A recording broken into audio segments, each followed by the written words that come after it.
disclosure. Sober disclosure. Breezy's a slut. And we like it in the butt. Are you or someone you know looking for support in recovery? Taste Recovery is your go-to directory for sober resources. Whether you're searching for treatment centers or sober living communities, Taste Recovery connects you with the right tools and support to help you on your journey. With a user-friendly platform and a comprehensive list of resources, Taste Recovery makes finding the help you need easier than ever. Start building your path to a healthier, sober life today. Visit tasterecovery.com to find the resources that work for you. Taste Recovery, your first step to a lasting positive change. Hi everyone, I'm Breezy. And I'm Jimmy. And we are Sober Disclosure. Woo! And if you are listening on YouTube, go find us on Apple or Spotify. Share, like, comment, subscribe. Pass this to somebody who, if this episode affects you in a certain way, pass it to somebody on who you think it will help. All right, here we go. Yeah, I like that. Thank you. That was not on the script, but I liked stole it from Mel Robbins. Mel Robbins podcast. She always is like, no, if I you love feel it. like this is something that is going to help somebody else, you should pass it on and be a good friend. Be a good sponsor, be a friend, sister in sobriety. Anyways, okay.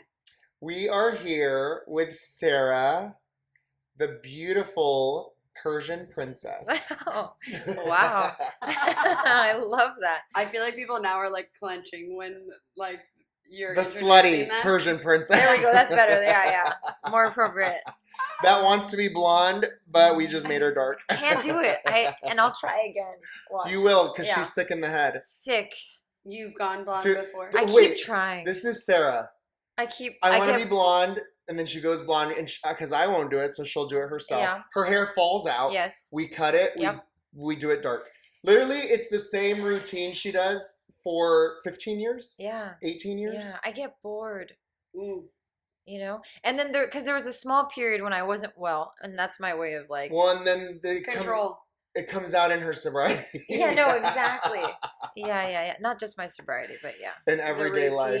The routine of your hair probably symbolizes the routine Yes. of your mental health. And that's how I see Sarah's all the time, and I can see a lot of people in my clients is the routine, how they show up for what they want done, and impatientness, doing whatever they want, bleach their whole head off, and then they their hair falls out. Like I can tell that they're going through something. And nothing serious, just like. No, it's serious. Yeah, I think it's. The front was falling out. No. I mean, I'm not going through anything serious usually. It's just like that sense of control or The like sense of change control. or something that you can manage and manipulate. Yes. But you can't. So anyway. You can't, yeah. Okay, so how much time sober do you have? I just got 2 years yesterday on May 4th. Happy birthday. Thank you. May the 4th be with you. Yes. That worked out so well. Oh my God, I'm so jealous. That's such a fun. Because you look like Zendaya. Yeah. Oh. Oh. Is it the short hair? Yeah, the short hair. Also, I don't know. It might be easier if you want to put your headphones to this cord. Oh, the other it's way. on the other side. Yeah. Perfect. Okay. Okay, so you have 2 years as of yesterday. Congratulations. Thank That's you. a huge deal.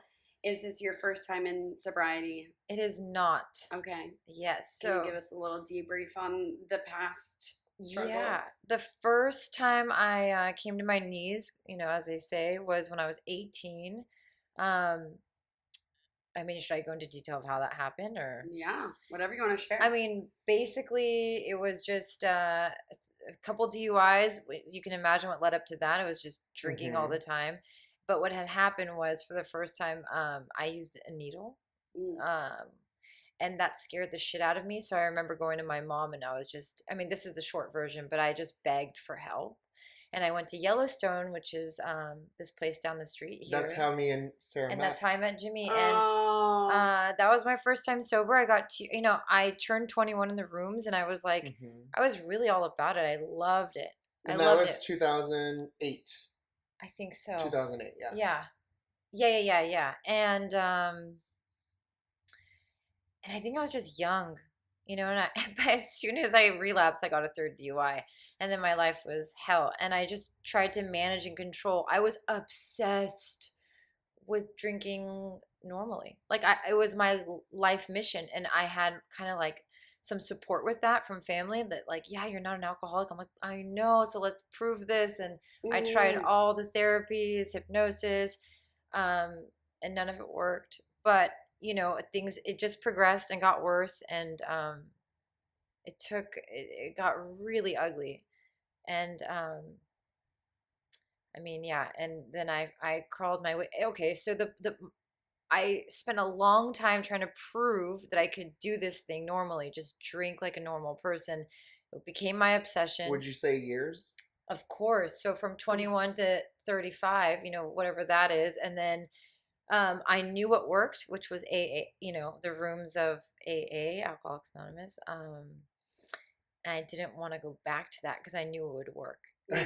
I knew. And so I tried everything other than that. And then finally, you know, something really traumatic happened, which, you know, I won't go into detail about, but basically I surrendered to the only solution I knew, which was the rooms. And I was welcomed back with grace and love and open arms.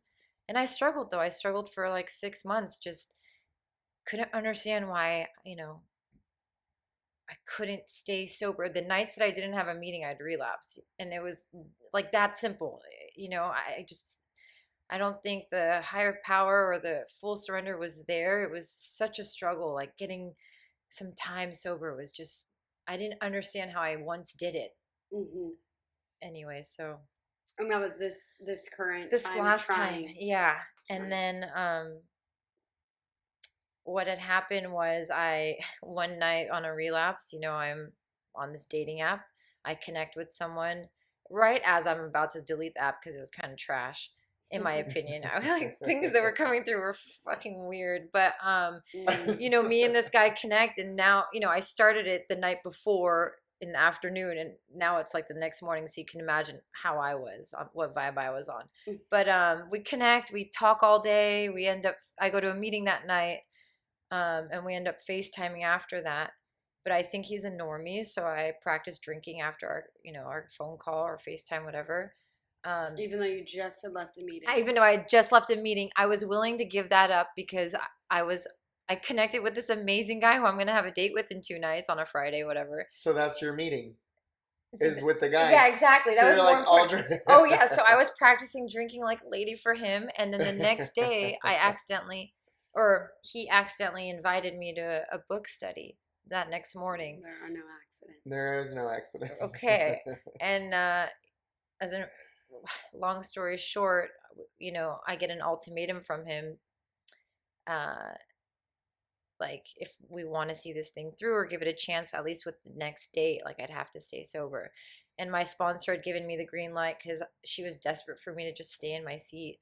And you know, that man's actually my fiance today, but it was a struggle. While we were dating, What did your sponsor say? she said she didn't care what kept me in the seat, and if it was a dick, great. And I like that. I do love too, it. because you I know like what? that. That's love. Yeah. I've met so many sponsors who I know for a fact would have been like, no, absolutely not. Like no dating in your first year. Like that was a thing, you know, and Yeah. he actually was afraid of telling people because of that. Because you were new. Because I was Because new. of the shame. And he didn't meet me in the room, so there was kind of this loophole, but it was still kind of like if you would have asked him, he would say he robbed me of my first year of sobriety. Like he genuinely feels that way. However, it worked out, right? So we're okay. But it was a struggle. Like you know, in the first month or so, we had some upheaval, and I didn't know if the relationship was going to work. We listen, we don't judge. Just kidding. And then right, and but you know what I did instead of like running out the door and getting a drink, which I was doing so easily just prior, I got on my knees and prayed, and I asked God to remove whatever's in, you know, remove what's not good for me in my life, leave what is. And I just prayed for the strength to stay sober that night, and I did. And actually, it was super creepy. I think within 10 minutes of that prayer, my fiance called me and he was like, apologizing, and we worked everything out. Isn't And that crazy? You asked things that stay in my life that are good for me, and then he calls. Totally. And not only that, but I surrendered, and not for him. Like, Yeah. it wasn't like, God that help was your me, surrender for you. for me. Yeah. And that's when my program shifted, and it was such how much time sober? that was only 30 days. Oh, wow. And then I was going. But you're not new to this. I'm not this new to was this. years But and years. I remember in those first 6 months when I was struggling, I was thinking, like, desperately thinking, like, how did I do this? How I was just as desperate, if not more, and I thought willing, but I couldn't get it. And I think, like, my higher power, I think, has like a sense of humor and knows how to hook me. Like, I like to say that, like, my higher power knew that if they presented like the love of my life, it'd motivate me enough to, I don't know. And then I was going to more than 90. Like, I was going to 2 to 3 meetings because I was working part-time, and I was just in it every morning, the 7 a.m. meeting down the street from my house, getting involved, like getting commitments, just like not just staying in the middle, but living there. You know what I mean? Yeah. And I like to also say, because this is a new reflection, that my fiance Ryan, why is it? That's okay. You can say whatever you want. The reason I think it also worked is he was so into this thing, like attraction rather than promotion. Yeah. And to be so attracted to someone and then they're on fire for this thing that I can't seem to get, I think was a big deal. Like, he was so into the book and the steps and being of service that it was attractive, and I wanted that, and I learned from him. So yeah, and that would be like pretty much the first year of my relationship was just like, I also, I didn't graduate high school like on time. I was able to finish college in my first year and start grad school. So, like, it was a big year for me with alongside navigating sobriety, school, and the humility in that, and like making friends, like, with women who, that was a huge challenge of mine, because women either got in my way of what I needed or wanted, or scared me. I know. In yeah, the way. totally. And because I was such a shitty asshole that I couldn't imagine how another woman couldn't be that. I don't know. There was just a lot of fear there and insecurity, but growing with women in this program and having them as friends helped build my self-esteem. Yeah. And that actually really showed up heavily in my relationship, because I'm newly sober, I'm in this relationship, and I have issues with jealousy and possessiveness and envy and all this shit, and I'm barely going through my steps, so I'm not there yet to understand these things. I'm still the victim, like all these things. And so navigating a relationship, I think it was just pushing me to understand myself and to do the steps, so I could show up better, not just for him, but for me. And there was so much pain involved, which is a big motivator for me, Me too. Yeah. That's awesome. So how much time sober did he have? Yeah. So he had 2.5 years. And do you feel like needed to get his sponsor's opinion before agreeing to date you? I think he might have. I mean, I'm assuming maybe that day he didn't call his sponsor, but later, like, mentioned it. And I think what his sponsor told him, and I might be butchering it, maybe. Yeah. But Thank tell you. us what you think. So, well, no, because he has said this in different ways, but I think his sponsor was just kind of like, be aware of what you're doing, like, take responsibility. So be honest with you, yeah, and himself. Yeah, because he'd even mentioned this throughout the relationship because he's watching me grow and he's going through all this growth alongside me, and he's actually at the forefront of it, like receiving it or like witnessing it, whatever it may be. So to be gentle. So I think it was a lot of learning for him too on patience and tolerance and all these things that they teach us in the program. It's like love and tolerance first, and and also taking responsibility for the fact that he's dating a newcomer. Yeah. Right? Like it's not going to be pretty. It's Yeah. not going to be easy, and to be gentle. Like now especially with Sara. especially with Sara. And so I think that was a huge theme in our relationship that helped him grow too. Yeah. Absolutely. How does that impact the way that you sponsor other women? Yeah, so I've been fortunate enough to like take some women through the book, not fully through the steps yet, but I always have my hand up, and I'm willing to take anyone down that journey. But how it's influenced my sponsorship of others From what you previous were sponsored. No. is like I'm not going to try to tell them how to live life, right? Like anything I suggest to them will be straight from the book or straight from my own sponsor's direction with me. Like I'm not going to make up new rules.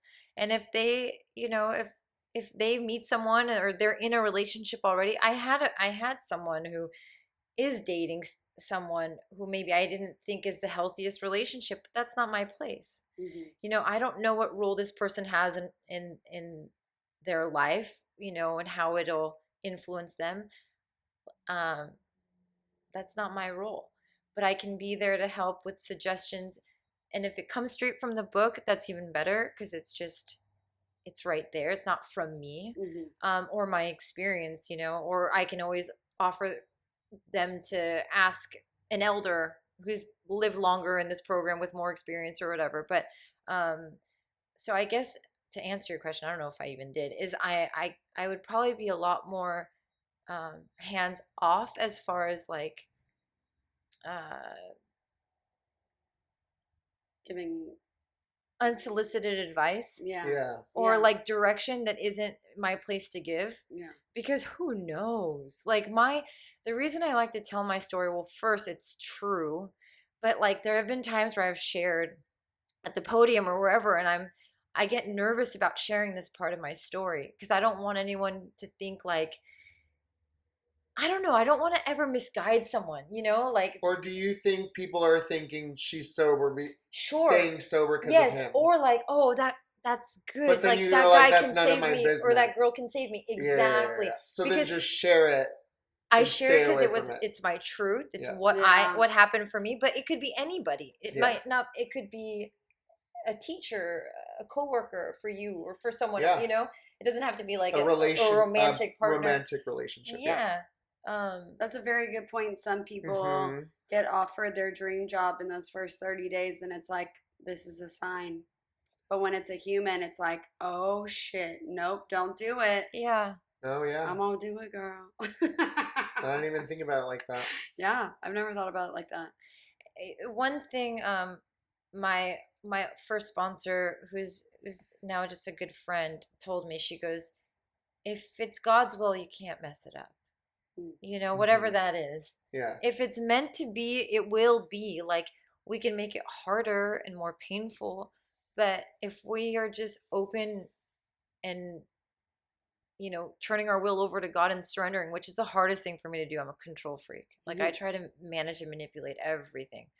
But if I can get out of her hair. Yeah, right. I just cut these too.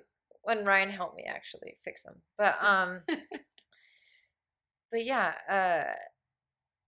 you're a control freak. Yeah, and I think that if I was sponsoring someone and I would say, hey man, the only way we're going to know is by experiencing it, right? But let's just walk through this journey and we choose the best path forward. I don't know if that even made sense. Yeah, that makes sense. I love it. Okay. That's so fun. Well, because you were talking, when we went to rehab together, there's this thing called House Silence, and Sarah would be on House Silence all the time. Do you remember that? I was just She would be on House Silence always for in an trouble. hour, a whole day, or 2 days. They're like, Sarah, we don't need you to talk anymore. You need to just be on House Silence. I loved it though because she was trying to control. Because I'm telling because it goes with the story. Yeah. Sarah would try to control the whole rehab. She'd be like, I need this. Call my parents for this money. I remember that. Are my parents coming on Sunday? And then I got privileges. And then Honey would be like, you need to shut up. You're on House Silence. Honey hated me. Yeah. She didn't hate me. She gave me tough love. Yeah. Oh my Super God. tough. This was Sarah, and she would talk in the back room. But then when she was in the main room, she couldn't talk. I love that place, man. We learned a lot. I'm going to say this just because it's coming up, but Say it. growing up, especially I think because I grew up in this like Persian lifestyle, so like partying was very attractive. I could not wait. I was so attracted to smoke and drink and dance, all of it. I couldn't wait. So I started pretty young, and the obsession started young.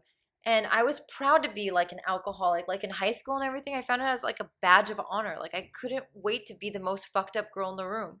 I wanted to be the most fucked up girl that drinks the guys under the table or whatever that saying is, but in a mini skirt. Like I wanted to be one of the boys, harder than them, but like super cute. Yeah. And then when I get to Yellowstone and they're reading, I think it was chapter 3, like more about alcoholism out of the book.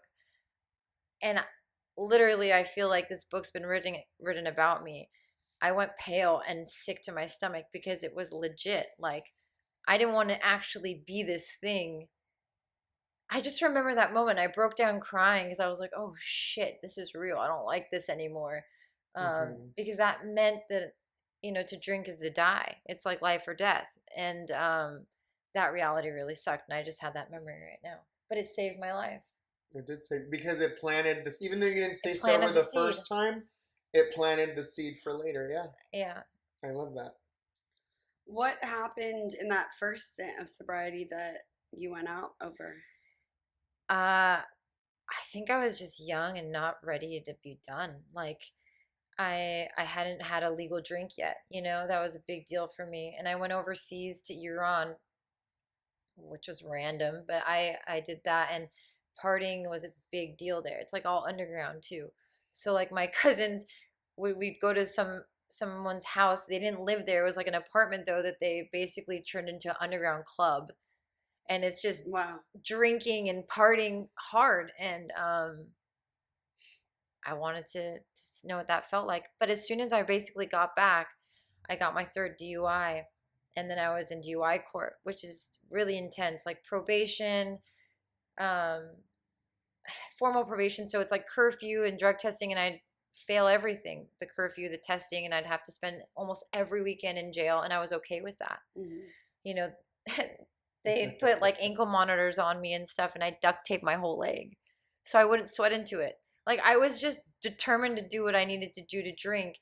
And eventually, oh my God. I've never heard of that. Isn't that amazing? And so it would always, I had it on for Sarah, a while. This is how do we stay sober, not how to evade Oh, no, I know. alcohol. Okay, never mind. No, do it. I was just playing. No. This is how you pass a pee test. I actually told my probation officer at the end, I'm like, by Did he the way, laugh? He was grateful. He's like, okay, thanks for telling me. Because I was trying to be helpful. But yeah, I mean, the obsession was strong. To say the least. Oh my God, that is good. Yeah. So, this current sobriety, when you were in that first year, I want to go back to that moment where you had gotten into the fight with the boyfriend 30 days in, and instead of going and getting a drink over it, you decided to hit your knees. Had you ever done that before? No. You had never done that before? Never. It was the first time. Yeah. What do you think that was from? I think, okay, before meeting him, and I was lying on my couch drinking away, and I was content with that. I remember feeling like, I'm like maybe 130 now. I was 160 or more. I was, content with being this fat slob just drinking every single day. Like I had no power of choice in it. I'd wake up every morning and beg myself no. And without a doubt, I was back home drinking that night, driving downtown like this to pick up, to stay up. I mean, just this routine was just absolutely. And I remember thinking, like, this sick cycle will never end. And I'm okay with that. Like, I'm not going to get married. I'm not going to have kids. I'm not going to do nothing. I hadn't slept with anyone in a long time. I mean, other than for maybe things I needed or whatever, but like, not romantically, and I was content, genuinely, like, this is my life. And maybe meeting him, and during that first month, I had a little glimmer of hope that things could be different for me. Um, I like, I think I felt some kind of revival within myself and my soul. Do you think a spiritual experience? Yeah, that soul sickness was just a little bit less, or maybe significantly less. Like there was definitely a shift of like grace and hope and a spiritual experience that was coming through. It had to have been. I mean, there's no other. I could never. Here's the truth too. I've never been able to stay sober for any man. There have been plenty of men in my life, or parents, or anything. Yeah. Like there's no one on this planet I could stay sober for. There was actually a guy I really wanted to stay sober for. And it was probably the height of my, my meth and alcohol using. I was absolutely delusional and crazy, and I would have given everything to sober up for this person. And I couldn't do it. So I know that's not it. I think that my higher power was working through my fiance, and for whatever reason I was able to receive it. And the message came through thick, and I was, able to hit my knees that night and ask for help, which I also don't think I'd done yet. I hadn't done that yet. My story is kind of weird. I was also, so to get off the meth, because that was like brought me to my knees really, really thick, I got involved in like holistic healing. And 3 years up into getting sober, I was working with this group doing like psilocybin ceremonies and all this indigenous medicine and stuff. So that was also a big factor of me not getting sober fully, because I thought, oh, I have to sit with this medicine, or like, how am I going to sit in these ceremonies and not take the medicine or whatever. And when I met my fiance, he helped me, because it was really unhealthy. It ended up kind of being like a cult. And it was really unhealthy, and I was really, really, really, really chained to it. And so he helped me unshackle myself to that. And that was like, after that, which was really painful and very difficult for me, I literally like floated up, like I was free. And that's also a big part of when I dove deeper into my program. So it wasn't just Ryan coming into my life and this like romantic person in relationship. He was like this vessel, conduit, or whatever, that helped me unshackle myself from like that lifestyle, that thing that was keeping me sick, the people, and just embracing like this new life of sobriety. It was just all divine. It was all divinely guided and orchestrated, 100%. I know recently I was at this big book workshop, and the speakers, it was Bob Darrell and I forgot the other guy's name, and he was amazing. Shoot, maybe it'll come to me. But he kept saying, how in the program people always say something happened, or da da da, and then something happened, or I don't know how this happened, or whatever, and it's God. We forget to give credit where it's due, or we don't feel comfortable, or I don't feel comfortable giving credit where it's due. I still do that. I'll go, that's so weird. Something weird happened, or can you believe that happened? And it's just God's working in my life. And if I can allow God to work in my life, miracles happen. Yeah. Magic happens. No, I believe that. I truly believe that, because Damon says that about me. He had 2 years sober, not even new, and he was in an emotional low. And me, as his friend, we grew into a relationship, and he was in a bad, abusive relationship, like verbally and gambling problem, everything. And Jimmy came so I could snap out of what I was in. So even at 2 years sobriety, he reached a spiritual and emotional low that he couldn't get out of. And I came in, and I don't even know that I did this because he told me, but he said, if it wasn't for Jimmy, I would still be in that relationship. Yeah. If you wasn't for this guy, you would still be in the relationship of drugs and alcohol And those people, the low, and the people of the coal and everything. Yeah. Yeah. No, that's crazy. And yeah. So you said before we started the podcast that you needed to, the overarching theme of, excuse me, of your first year was doing it for yourself, like finding that part of you.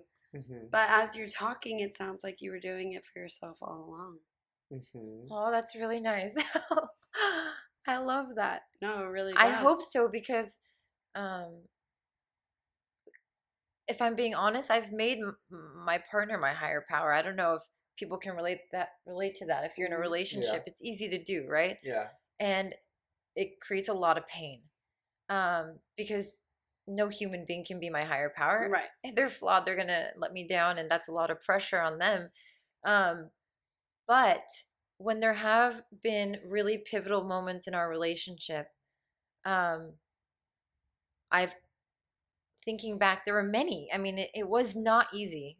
There was a lot of growth that happened, and now we're like smooth sailing. We like kind of made it to this place. It's really beautiful, and we're still growing, but it's different. I always turn to God in those moments, and my higher power, and leaned on that instead of the drink or whatever else, Yeah. So I guess, it was for me. I love that. I think that's such a powerful message. And I think that's something that I love about our podcast so much, is that every person has such a different experience. And instead of being like, oh, I couldn't handle relationships, blah, blah, blah, blah, like, no, you just didn't hit your knees and turn to God when things got hard. Yeah. Maybe, I mean, it's all about Turning perspective. it over. Turning it over. It's all about perspective. It's like, Yeah. Well, and we're learning too. Yeah, I'm fucking learning so much. Well, dude, I mean, not sorry to cut you off. No. When I got on my knees and I do that prayer a lot, like, What prayer? Like, if this isn't for me, show me. Like, I'm willing. So there were genuine prayers, which were really scary to do, because I'm genuinely praying that if this person is not for me, show me. Like, please remove it from my life if it's not for me. And it kept showing up that it was. But to genuinely ask for that is scary. Because it is, because you want the relationship. I want it so bad. And what if it's not for you? And what if it's not? Yeah. And there were many I times. relate to that. Yeah. Many times where I thought, this might not be. And am I going to be okay? And this is the most beautiful part. Because again, I do have struggles, which through doing the steps and leaning on a higher power and the character defects coming to light and the 4th step and all of that, I can see my part in so much of like the jealousy and the envy and these things. But like growing that self-esteem by having relationships with women and friendships and the community of AA, like, has transformed my relationship too. So, God, I had a thought. I think I lost it. But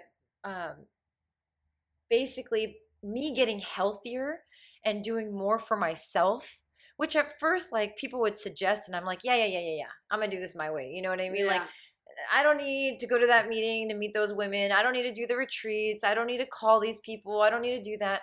But the pain that I was feeling throughout the relationship of making him my higher power, or like trying to control, manipulate, and manage, drew me closer to these women. Because when shit hit the fan with Ryan, who did I call? I called women. So, or I went to do things with these women and whatever, and it strengthened our relationship. And by having them and feeling empowered by that, like, it sounds, if you have friendships with women, you probably get this, but there's something so empowering about having women love you. Yeah. You know, Mm-hmm. because there's nothing that they're getting from you like in a sexual way or transactional way necessarily. Yeah. Like it's pure, and that feels good. Yeah. And so it helped me have that self-worth of like, wow, someone actually wants to spend time with me, like they want to hang out with me, they like me, okay, maybe there's something here. And that would translate in my relationship with Ryan. So that also helped a lot. Putting Ryan aside, the growth and pain that I was feeling um, through that relationship helped me grow as a woman. Yeah. That makes sense. Yeah, that makes a lot of sense. Okay. Absolutely. Well, and also, I feel like a lot of women struggle with what you're saying. From what I hear, when my friends and people and me doing hair, is it's hard to find a good group of women, but maybe it's because everyone's feeling like you, like they're scared it's transactional, and it's the same with men. Like if a guy and another guy, like if a guy loves me, he's gay. Do you know what I mean? So then guys don't really show that. But if we're together doing and helping each other, that's love too. And so I related to that with, this, going into like gay meetings. Like I could be friends and love another gay male. I don't have to have sex with him. Yeah. And that's what I struggled with. Was I went to those meetings to build a healthy relationship with other gay males, Yeah. And that helped me through, because who did I call would be the other guys through my, relationship stuff and everything. Yeah. Absolutely. Was your sponsor a big part in showing you that you were making him your higher power, or you just felt like that's what you were doing? You were just self-aware enough. No, I was not self-aware. Okay. I did not know that I could do that. Like that was something I was like, all the language I have today too, by the way, to be able to identify these things, I've learned. Yeah. Like I couldn't even, and thank God for meetings and like speaker meetings, because you hear these people talk and I'm like, oh shit, that's how what I'm doing. or that's how I felt. And how do you like articulate that so well? Like Yeah. I'm just not there yet, and I'm slowly like learning. And sorry, your question was, I don't remember. Yeah. You answered it. okay. Yeah. Oh, okay. No, but so I really, really like I've done some really fucked up shit in my relationship to try to control and manage out of fear of losing. Like what? Tell us. Hmm. Be honest. Just say it, Sarah. Who gives a fuck? You're marrying this man. He's not gonna not marry you. Come on, tell us. Is he now? Yeah, of course. Oh, then tell us. Oh, okay. Did you put a tracking device? No, but I used to do shit like that. Like we have each other's location, and like when I didn't have a lot going on because I wasn't working, I have a lot of time to spend in my mind and on your phone. On my phone, tracking and him? I'd look at this poor guy. I'd look up where he was, and like maybe he's taking like a nap at lunch or something, and I'm like, why are you staying still in this parking lot? You know what I mean? Like just. But you know what? You're not the only one. I know. And everyone does. Well, I did that. I should say I did. You know what though? What I love about when you're back to a relationship thing. So if anyone is struggling with this kind of thing, open and honest communication is the most effective thing in the world, and being vulnerable. So like instead of like, because what I used to do is I used to attack him and say, and point the finger, and I was the victim. But when I was able to get vulnerable and we actually got help on these things, and we were able to communicate like, hey, I feel this way because of A, B, and C. It's like, oh, well, I don't want you to feel that way, so I can work on these things. Like Yeah. That's a healthy relationship. What was the help that you got? We got therapy, couples therapy, and but it takes two. Like what I keep telling my friends. He was willing. He's willing. Yeah. I think the key to my relationship being so successful is that we're both willing. Mm-hmm. We want it to work. Yeah.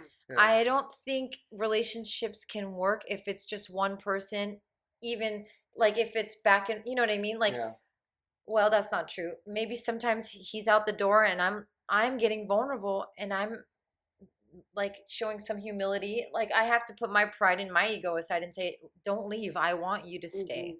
Like, don't go. We can work through this. But if my pride and ego were to show up and run the show, we probably wouldn't be here right now. Yeah. You know what I mean? Someone has to surrender that shit. Well, and relationships are a lot of work. They're a lot of work. And I Yeah. think that's why, because the pride and ego get in the way. Yeah.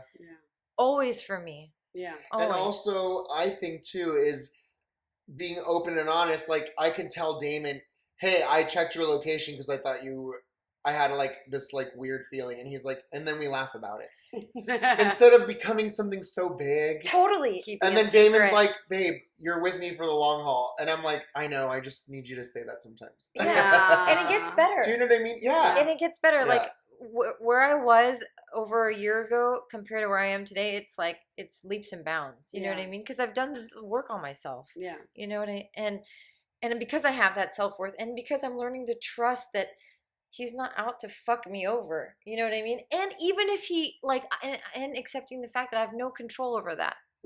I have no control over what he may or may not do. I trust the fact that he says what he means or means what he says, and he's not going to hurt me. That gives me peace of mind. But at the end of the day, I can't control anyone. Yeah. What has it been like in that? What was it like in that first year of like finally starting to trust another woman? It felt. And how did you? Can you remember a specific moment where it was like, oh shit, I actually feel like I'm starting to trust another woman? Yeah. It was my first sponsor. Her name's Liz, and she like, I'd call her, and I would be in the fetal position on the floor in so much physical pain, crying, and she would just be there on the phone with me for as long as I needed. And I was like, wow, okay, someone genuinely cares about me for nothing, you know, just out of love. Yeah. Or like people that, and then that grew. Like, I'd exercise that muscle of like picking up the phone and calling someone, and they would just give me their time and genuinely be there and like share with love and compassion just their time with me. Yeah. You know, and it just kept kind of mushrooming like off of that, where the trust just kind of grew. But I've had bad experiences too, and that I think was mostly like my fear and insecurities. I think like when I was mirroring people, so like if I didn't like a girl because she said something that hurt my feelings, you know, she was probably just feeling the same way, probably just scared and insecure. Yeah. And was putting up a guard, you know. And Yeah. if I could have compassion, maybe like put myself in her shoes for a second, it would have been different. I don't know. Well, now you could. Now I could. Well, now we could. Yeah. Was there a moment in that first year that you almost did end up relapsing?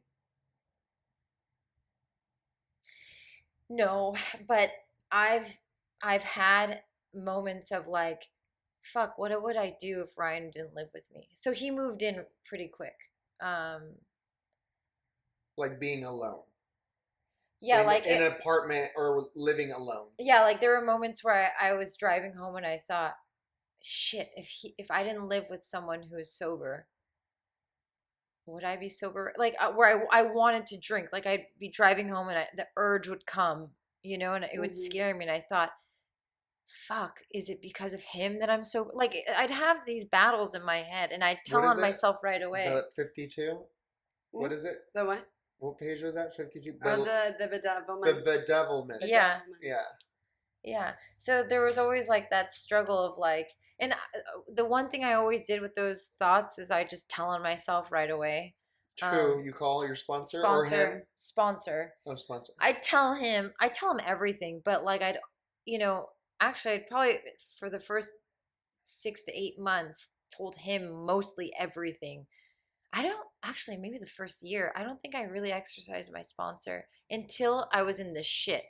You know, now I call my sponsor before the shit hits.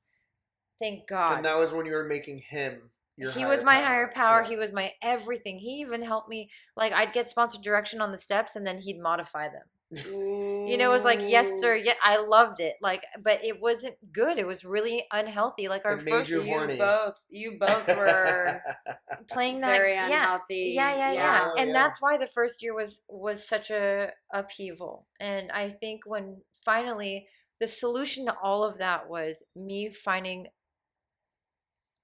my roots in my sobriety and in my program and putting it first and Yeah. genuinely making that my priority. And today it is. Like I have, I think, 3 or 4 commitments, actually maybe 5 if I count H&I panels.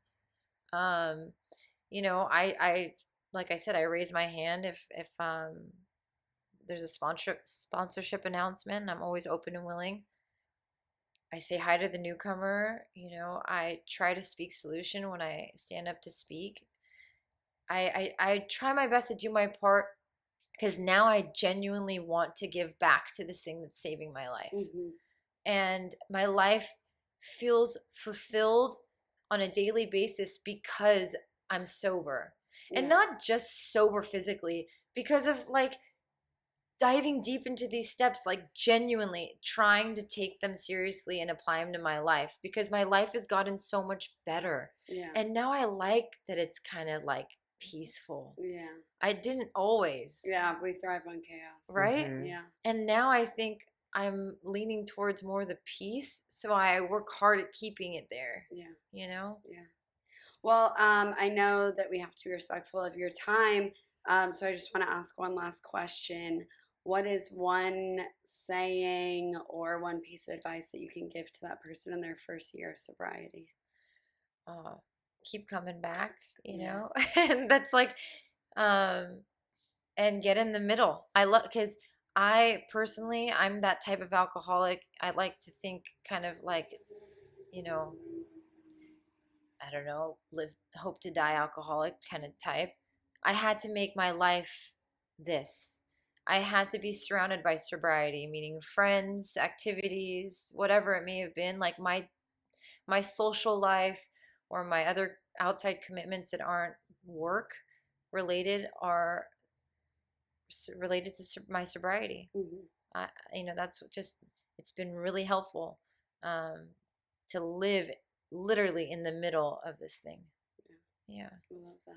Thank you so Thank you much. Thank so you. much, Thank Sarah. you. Thank you so much for being Ah, here. thank you. We love you. I don't want to leave. This is way too much fun. I feel like I we've been talking know. for like 2 minutes. 2 minutes. It goes by so fast. Everyone says that. It's so crazy. All right. Well, thank you so much again. And I'm Breezy. I'm Jimmy. And we are Sober Disclosure. Disclosure. Sorry. Bitch, you forgot the I don't name. even I know. I got nervous. She's like, This episode is brought to you by Light Salon, Orange County's premier destination for expert hair color. At Light Salon, we specialize in creating stunning custom color transformations that highlight your natural beauty. Owned and operated by a passionate, sober stylist, we bring authenticity, creativity, and precision to every client experience. Light Salon.